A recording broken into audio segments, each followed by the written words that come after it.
नमस्कार मु राजेश्री मो सहित जी अच्छा जड़े एमती महिला जी ना केवल महिला को दिग्दर्शन देती बरं तांको भितर भरी देती अदम्य आत्मविश्वास चेतना गालासिना आसंते सहित कथा हवा।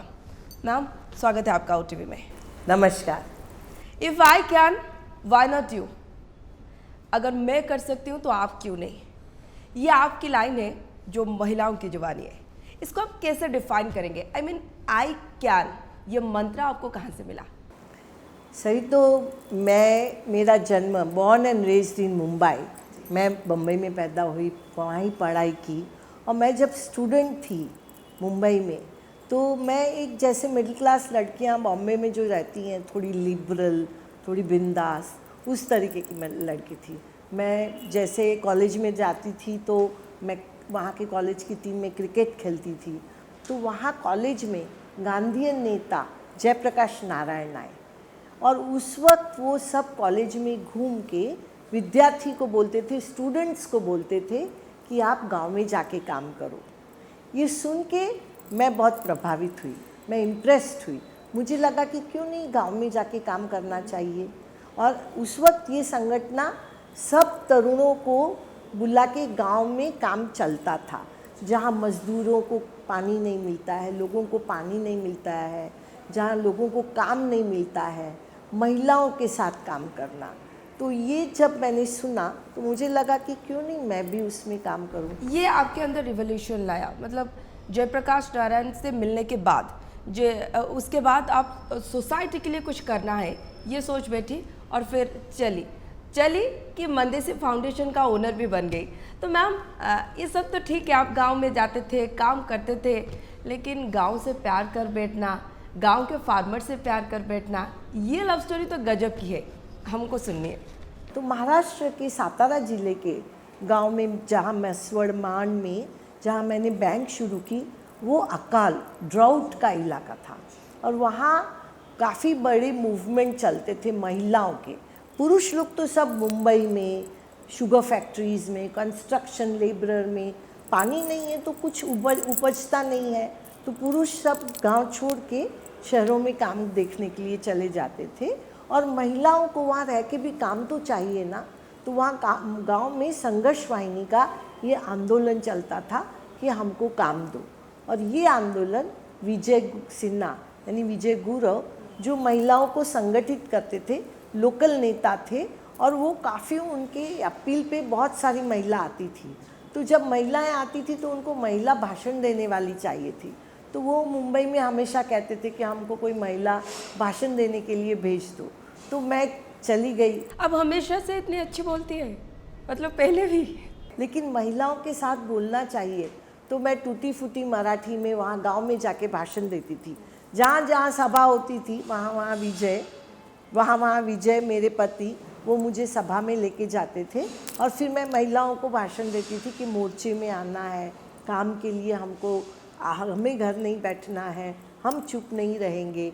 तो ये सब में, और मैं देखती थी कि उन विजय के एक अपील पे हजारों महिलाएं आ जाती थी, तो प्यार हो गया उससे। और फिर मैंने अपने, और वो तो खुद की खेती है, आगे पढ़े लिखे भी नहीं थे, तो मैंने अपने पिताजी को कहा कि मेरे डैडी को कि मैं उनसे शादी करना चाहूँगी। तो मेरे फादर तो एकदम, तो शौक लगा होगा एकदम, फादर, फैमिली, फ्रेंड्स, सब लोगों ने कहा कि मैं तो तुरंत, और मैं पहले से ही थोड़ी डायनेमिक थी, तो वो कह रहे थे तुम रह ही नहीं पाओगी, तुम गांव में रहोगी, वहाँ तुमने कभी साड़ी नहीं पहनी है, तुम साड़ी पहनोगी, जहाँ लाइट नहीं है, पानी नहीं है, तुम कैसे रहोगी। लेकिन मैंने कहा कि मैंने तय कर लिया है। लेकिन ये बात सही है मैम कि सब लोग लग्जरी ढूंढते हैं, सब लोग जो है वो अंधेरे से बाहर निकलना चाहते हैं। आपने लग्जरी छोड़ा मुंबई में और विदाउट इलेक्ट्रिसिटी गांव को चुना, मतलब काफ़ी चैलेंजिंग होगा, मुश्किलें भी कई आए होंगे, इजी तो नहीं रहा होगा? बिल्कुल नहीं राजेश्री। सही तो क्या है कि मैं जब गांव में जाने का मैंने सोचा ना, तो मुझे कोई, मेरे दिमाग में ऐसा नहीं था कि मैं बहुत सेक्रीफाइस कर रही हूँ वहाँ, मुझे कुछ नहीं चाहिए, क्योंकि आप प्यार में थी। हाँ, मुझे था कि नहीं, मुझे जाना है। और मुझे ये भी, मैं सिर्फ प्यार यानी विजय से तो था, लेकिन प्यार लोगों से भी इतना ही था। तो लग्जरी छोड़ के मुझे जाना है ऐसे उस वक्त मेरे दिमाग में नहीं था। मेरे दिमाग में था फिर कि वहाँ पे मुझे जब महिलाओं पहुँचे को काम। तो ये सब देख के रोना नहीं आया? अरे कहाँ, मैं मुंबई में पली बड़ी, लग्जरियस लाइफ था और यहाँ पे इलेक्ट्रिसिटी नहीं है, टॉयलेट नहीं है, गांव में रहना पड़ता है, ये साड़ी पहनना पड़ता है, ये कभी सोचा उस टाइम पे? जब मैं छोड़ के मुंबई छोड़ के गांव में गई ना तो इतना सोचा नहीं था सही में। और लेकिन जब मैं रहने लगी गांव में तो मैं पहले तो क्या था कि मैं 2-3 दिन आती थी तो मेरी कहाँ तो व्यवस्था विजय करता था रेस्ट हाउस में वगैरह। फिर शादी के बाद मैं घर पे ही रहने लगी तो मुझे टॉयलेट जाना था तो उनके घर पे तो टॉयलेट ही नहीं था। तो दूसरे दिन उन्होंने कहा कि नहीं, यहाँ तो सब टॉयलेट के लिए बाहर जाती हैं, खेती में जाते हैं। हाँ खेती में जाते हैं। मैंने कहा मैं तो वहाँ जा ही नहीं सकती हूँ। तो उन्होंने, विजय ने कहा कि वहाँ तो जाना ही पड़ेगा लेकिन लकड़ी लेके जाना पड़ेगा क्योंकि पिग्स हैं। अच्छा। तो वो भगाने के लिए। तो मुझे लगा ये मेरे लिए पॉसिबल नहीं है, मतलब। और मैं फिर हम लोगों ने खेत में घर ही बांध लिया। पर जब वो टॉयलेट नहीं था तो मुझे ये भी साथ में लगा कि ये मेरा नहीं अकेली का सवाल है, सब महिलाएं हैं। इसे मतलब यहाँ पे मुझे जानना है मैम कि सब लोग बोलते हैं ऐसे ही, बहुत सारे लोग, कि अच्छी आइडियाज़ जो हैं वो टॉयलेट में आते हैं। और इसका बेस्ट एग्जांपल है मनदेसी फाउंडेशन। खुले में टॉयलेट जाना, मनदेसी फाउंडेशन बनना, क्या लिंक है इसमें? सही कैसे हुआ कि जब ये टॉयलेट का इशू आया तो हम लोगों ने कहा कि महिलाओं के लिए टॉयलेट चाहिए और वहाँ हम लोगों ने उसके लिए हमको आंदोलन करना पड़ा कि महिला ने उपोषण पे बैठी कि टॉयलेट चाहिए। और उसके साथ हमने क्या किया कि सिर्फ हम लोग तो हैं ही महिलाएं, पर पुरुषों का भी साथ मिलना चाहिए।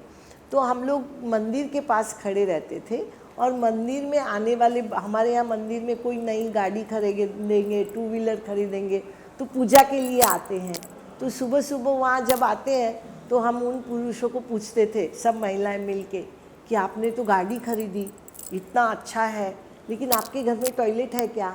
तो लोग गुस्सा करते थे, मंदिर में आप लोग बात करते हैं। तो हम कहते थे लेकिन महिलाएं, आप इतनी अच्छी गाड़ी खरीदते हैं, इतना रुबाब मारते हैं, लेकिन आपकी पत्नियां तो टॉयलेट जाती करना हैं। भी काफ़ी मुश्किल रही होगी। बहुत मुश्किल, क्योंकि लोग घर में बनाना नहीं चाहते थे ना।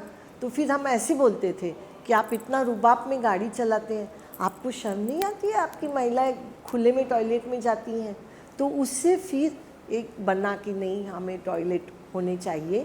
और गांव में सब महिलाएं साथ में आई, टॉयलेट भी बने। और ये बात सही है कि उसके बाद एक मानदेशी फाउंडेशन की हम लोगों ने की, ठीक से अपने को काम करना है, उसकी शुरुआत की। बिल्कुल। आपकी और एक फेमस लाइन है, we don't need poor solution for poor people. मतलब सोल्यूशन ढूंढने का ये अलग नज़रिया ही है, ये आपको कहाँ से मिला? देखिए, मैं हमेशा ये कहती हूँ कि गरीब लोगों के सामने आप रहोगे और आपकी सोच में गरीबी नहीं लाइए। हम जो गरीब नहीं है, जो श्रीमंत है, अमीर है, उनको क्या लगता है कि वो गरीब है तो उनको कुछ भी चलेगा, ऐसा नहीं है। और सही तो ये नज़रिया मुझे कहाँ से मिला ये भी मैं बताती हूँ कि जब मैं गांव में ऐसे महिलाओं से काम करती थी तो महिलाएं आती थीं और वो कहती थी कि हमको बचत करनी है। कांताबाई इसमें काफ़ी मतलब महत्व रखती है इस बचत के मामले में। जी, जितना मैं आपके बारे में जानती हूँ, तो ये कांताबाई की कहानी क्या है? हाँ, तो ये जो मैं जब कहती हूँ कि गरीब don't give poor solutions to poor people, तो मैं तो जो काम करती थी वो गरीबों में ही करती थी। तो उसमें से एक कांताबाई है जो रास्ते पे जो शार्प कहते हैं ना, छुरी और ये सब जो कोयता, ये उसको शार्पन करते हैं, तेज धार लगाते हैं, ऐसा वो काम करती थी।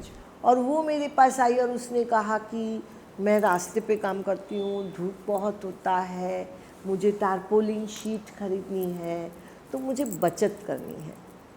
मुझे लगा इनका बिजनेस रास्ते पे है, उनके पास इतना पैसा है क्योंकि घर भी नहीं है कि वो बचत भी करेंगे, राइट?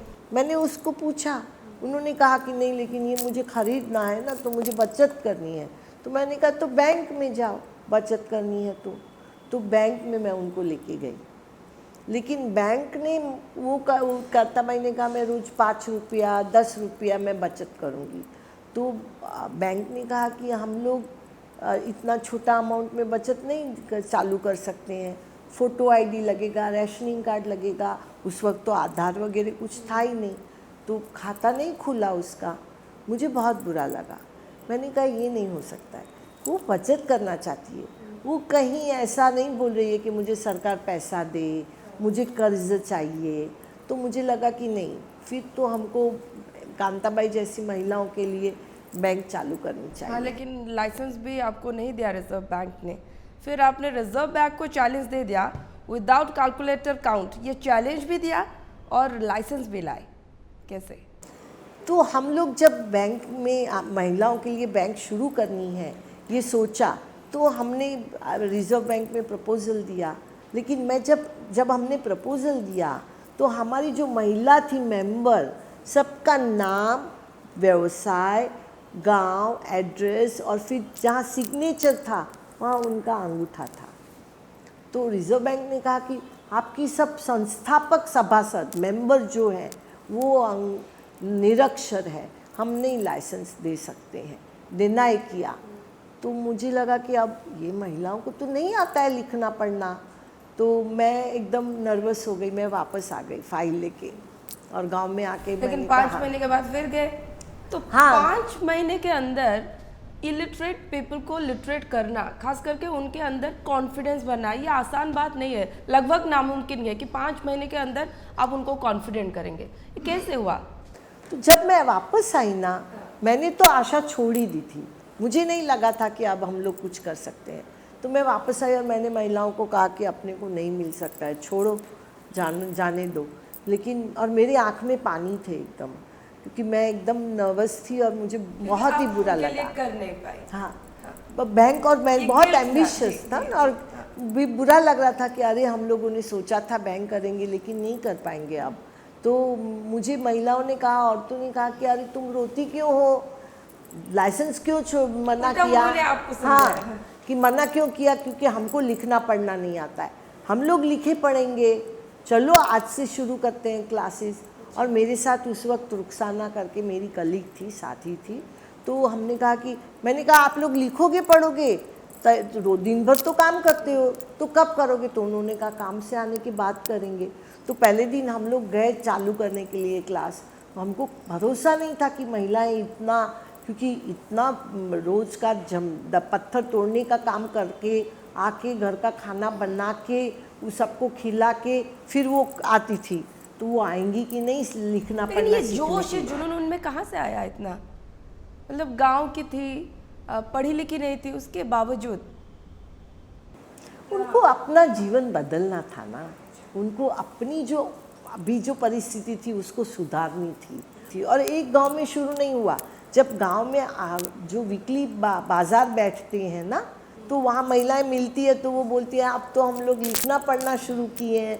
तो दूसरे गांव में हुआ, तीसरे गांव में हुआ, चौथे गांव में हुआ, और हम लोग सब जगह 2 व्हीलर पे जाके एक गांव का क्लास शुरू करेंगे, दूसरे का शुरू करेंगे, ऐसा शुरू करके आते थे।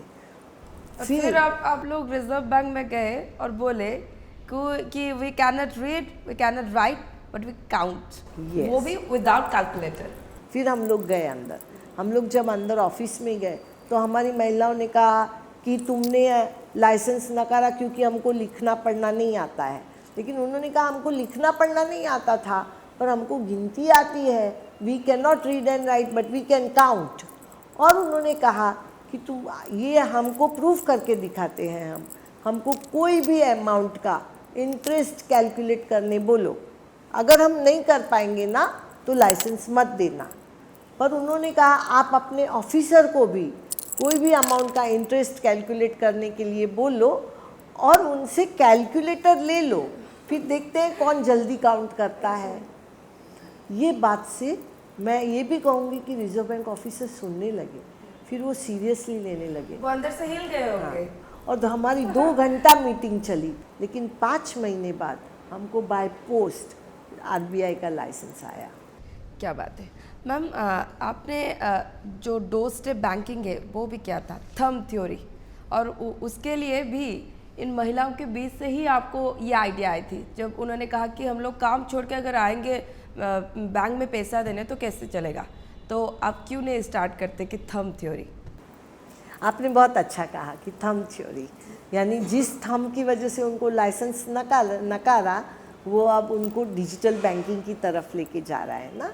तो ये था कि महिलाएं बोलती थी कि हम लोग बैंक में नहीं आ सकते हैं क्योंकि हमारी मजदूरी डूब जाएगी, हमको आना जाना दूर दूर, गांव में तो दूर दूर रहते हैं। तो फिर हमने कहा कि ठीक है, अगर महिलाएं नहीं आ सकती हैं तो बैंक उनके पास जाएगी। तो हम लोगों ने डोर स्टेप बैंकिंग चालू की। उसके बाद हमने इलेक्ट्रॉनिक पासबुक उनको शुरू किए, जिसकी वजह से पासबुक में दिखेगा नहीं वो कितना पैसा बचाती है। उसके बाद जब पूरे देश में डिजिटलाइजेशन होने लगा तो हमने कहा कि हमारी बैंक भी डिजिटलाइज होनी चाहिए। डिजिटल मोबाइल वॉलेट कर रहे थे तो सब में पिन नंबर लगता है। तो हमारी महिलाओं ने कहा ये पिन नंबर ठीक है लेकिन कुछ और भी होना चाहिए। हमने कहा नहीं, पिन नंबर आपको याद करना पड़ेगा, आप याद कीजिए, हम फाइनेंशियल लिटरेसी करेंगे, आप याद कीजिए। उन्होंने कहा नहीं नहीं, वो पिन नंबर हमको कोई मार के ले सकता है। हमने कहा नहीं लेगा। उन्होंने कहा नहीं, कुछ ऐसा अंगूठा जैसा लगा के कुछ होता है क्या, वो देखो। तो हमने कहा ये देखते हैं बायोमेट्रिक से भी तो होता है ना। तो हमने कहा कि चलो हम पायलट करते हैं कि डिजिटल वॉलेट पिन नंबर और बायोमेट्रिक के साथ खुले।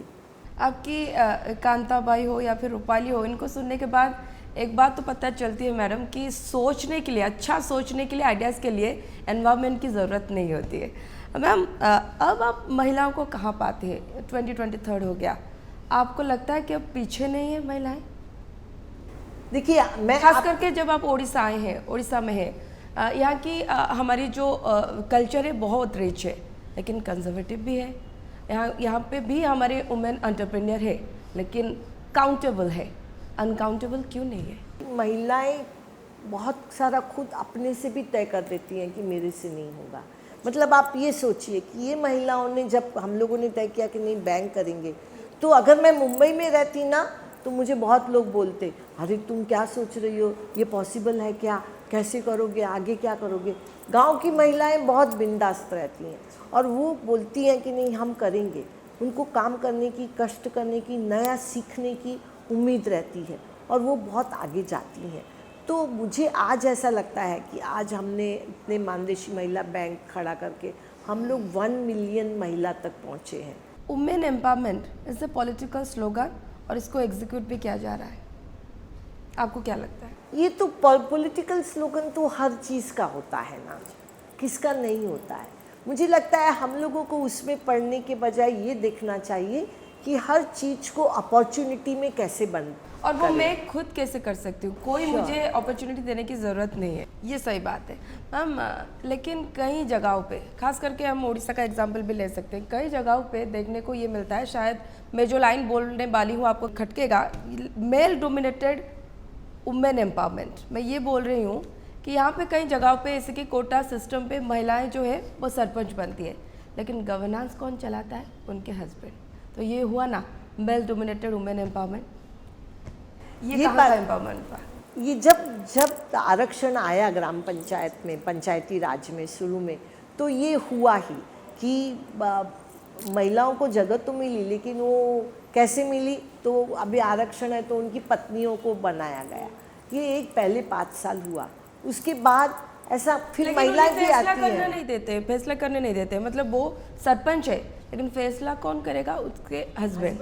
हाँ, मानदेशी से ये शुरू किया था कि जो पंचायती राज में चुन के आती है महिलाएं, उनको पहले बताएं कि ग्राम पंचायत का काम कैसे चलता है।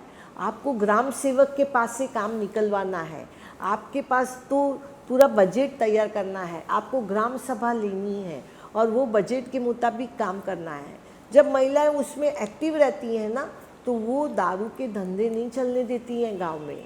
और मैंने ऐसे कितने गांव में देखा है कि जब वो उनका पूरा पैनल, हम लोग तो आरक्षण 30% बोलते हैं, लेकिन जब महिलाएं खुद तैयार होती हैं तो ऐसे भी बहुत गांव हैं कि जहां 100% विमेन पंचायत है और वो एक रोल मॉडल बन गई है कि हम 100% विमेन पंचायत करेंगे और करके दिखाएंगे कि गांव कितना अच्छा चलेगा।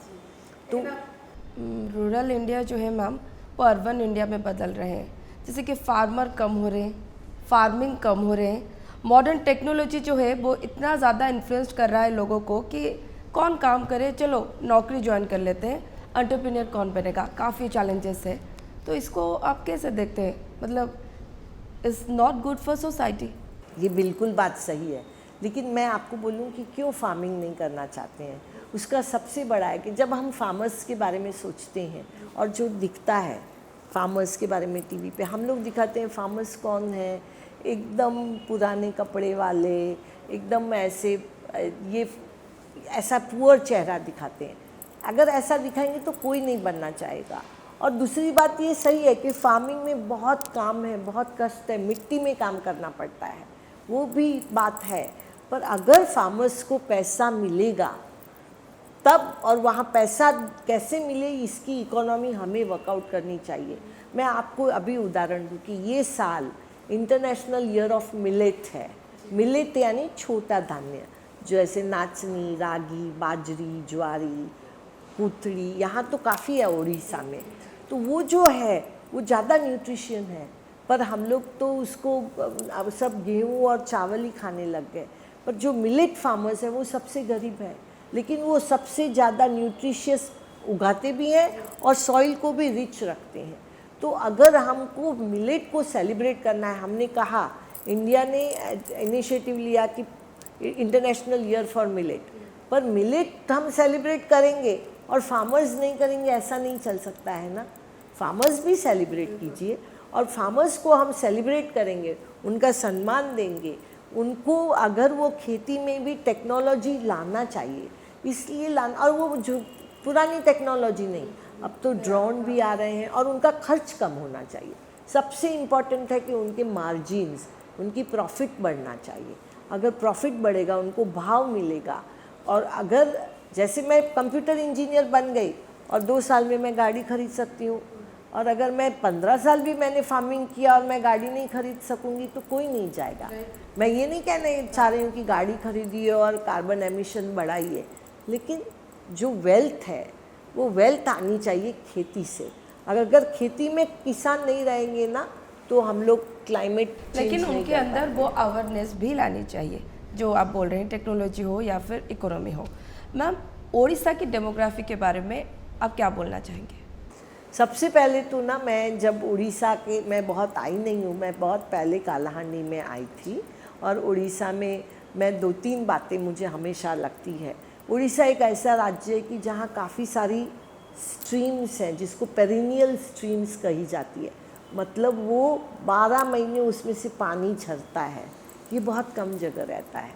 अभी तो मुझे पता नहीं है कि वो ऐसा कितना बचा हुआ है, पर वो देख के मन प्रसन्न होता है कि पानी इतना है। हम लोग तो सूखे इलाके के हैं। दूसरा है कि उड़ीसा में जो वीविंग है, जो आर्टिजन्स हैं, वो सब देख के हमारे जैसे लोग तो उड़िया साड़ी के लिए एकदम हम लोग ये करते हैं।